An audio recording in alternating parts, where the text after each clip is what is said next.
Imagine that you're on a ship cruising at 20 miles an hour and you're 100 miles from port. You do the math and you realize the ship is going to crash into the harbor in about 5 hours. Should you head for the lifeboats? That's how it feels every time the Board of Trustees of the Social Security and Medicare Trust Funds publishes their annual report. They mention significant financing issues, and the media spins it into headlines about looming bankruptcy. But let's take a closer look and see if we really need to panic.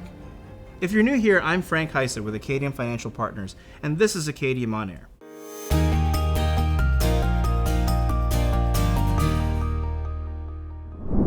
First, you should know that Social Security is funded from two separate sources: trust funds, which are mainly what we're talking about today, and FICA taxes. These are collected from employees and employers. As long as payroll taxes are collected, Social Security and Medicare can't run out of money. Currently, FICA taxes cover about 80% of the benefits, and trust fund covers the other 20%. If the trust funds were to run out, then benefits could be reduced by about 20%.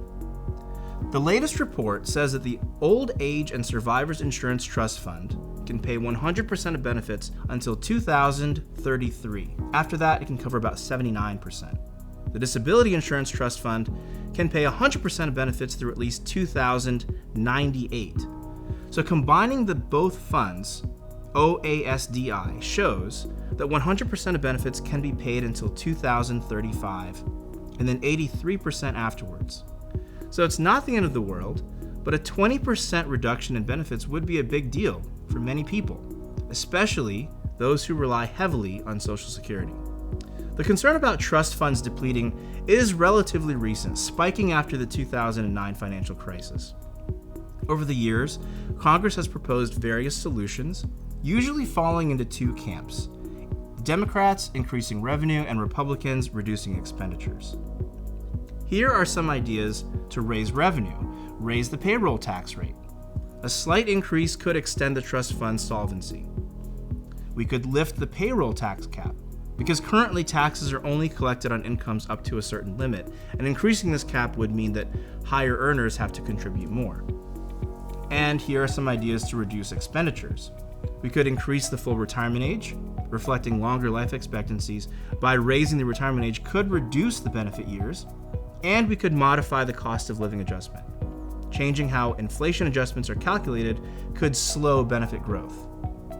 Back to our ship analogy. Instead of heading for the lifeboats, a competent crew would adjust speed or direction to avoid disaster. The measures that we've discussed are like those course corrections to ensure the stability of Social Security and Medicare. In this case, however, the crew is the United States Congress. Just like with the debt ceiling debate, which I have discussed, the issue is not purely economic, it's political. Congress needs to negotiate and compromise to solve these problems. At Acadium, we often get asked about strategies to maximize Social Security benefits. Should you file early? Not necessarily, because if benefits are reduced rather than eliminated, then it still makes sense to defer benefits for as long as possible. Focus on what you can control in your financial plan, like tax obligations and lifestyle goals, rather than worrying about the headlines.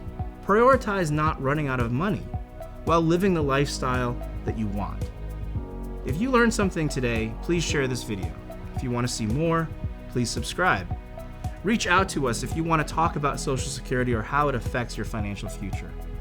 I'm Frank, and thank you again for tuning in to Acadium On Air. See you all very soon.